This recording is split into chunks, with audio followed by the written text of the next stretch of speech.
నమస్తే అండి. ఈరోజైతే మనం దోసకాయ, వంకాయ, టమాటా రోటి పచ్చడి చేసుకుందామండి. చాలా టేస్టీగా ఉంటుంది. సరే మీరు ట్రై చేయండి. ముందుగా అయితే కడాయి పెట్టుకున్నాను. ఇందులో నూనె వేసుకుందాం. నూనె కొద్దిగా ఎక్కువ వేసుకుంటేనే రోటి పచ్చళ్ళు టేస్టీగా ఉంటాయండి. నూనె అయితే కొద్దిగా వేడెక్కిందండి. ఇందులో పుట్టిమిరపప్పు అండి, ఒక పెద్ద టేబుల్ స్పూన్ అండి. ఇది కొద్దిగా వేసుకుందామండి నూనెలో.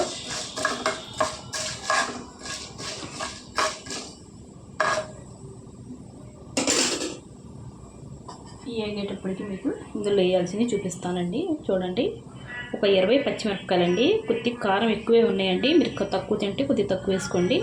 కారం ఎక్కువ ఉంటేనే బాగుంటుంది. ఒక చిన్న నిమ్మకాయ సైజు చింతపండు అండి, నానబెట్టుకున్నాను. నీటిలో కడిగి నానబెట్టుకున్నాను. కొద్దిగా కొత్తిమీర అండి,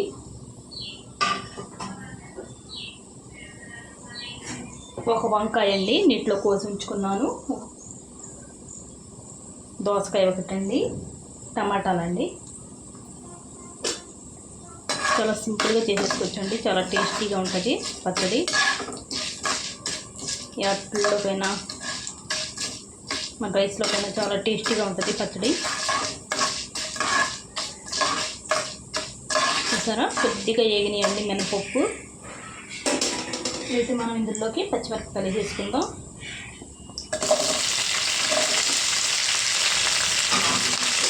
ఈ పచ్చిమిరపకాయలు అయితే బాగా వేగాలండి. ఇలా కలుపుకుంటే వేసుకుంటే బాగా అన్నీ సమానంగా వేగుతాయి పచ్చిమిరపకాయలు అన్నది. చూడండి, వేగాలండి. చూడండి, పచ్చిమిరపకాయలు కొద్దిగా వేగాయి కదండి. ఇదైతే జీలకర్ర వేసుకుందాం, ఒక చెంచా అండి.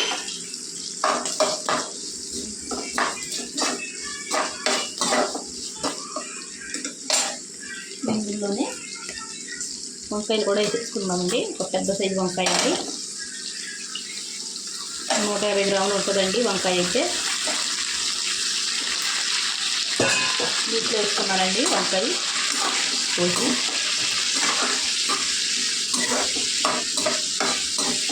సారులా కలుపుకొని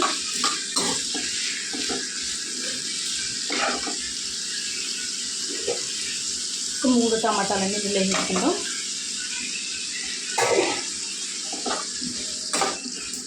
ఇలా బాగా కలిపేసుకొని మూత పెట్టుకొని మగ్గించుకుందామండి. చూడండి, ఇంకా మగ్గాలండి. మధ్యలో మధ్యలో ఇలా కలుపుకుంటూ ఉండాలి. కలుపుకుంటే అన్నీ సమానంగా వేగుతాయండి. మూత పెట్టుకొని ఇంకొక 5 నిమిషాలు మగ్గించుకుందాం. చూడండి, ఇవైతే మగ్గిపోయాయి కదండి. కొద్దిగా చింతపండు వేసేసుకుందాం మనం.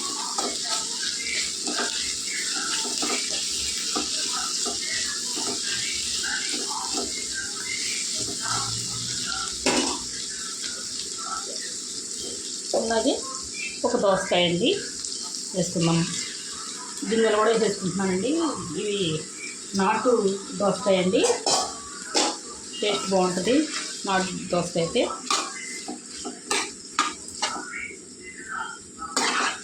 మరి ఎక్కువ కూడా వేపవసరం లేదండి. దోసకాయ ఎక్కువ వేసినా బాగుంటుంది టేస్ట్.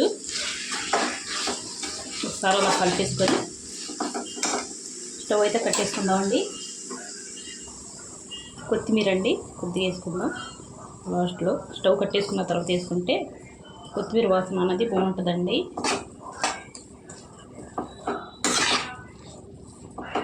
ఇంతలా కలిపేసుకుందామండి.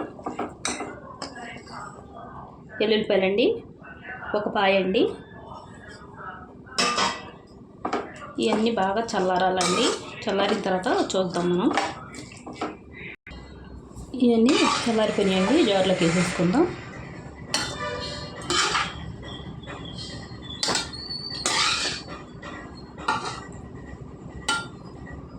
చూడండి, అన్ని ముక్కలన్నీ జార్లోకి వేసుకున్నాను.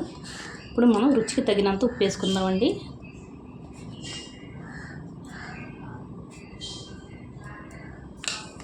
ఇదైతే మిక్సీ పట్టుకుందామండి.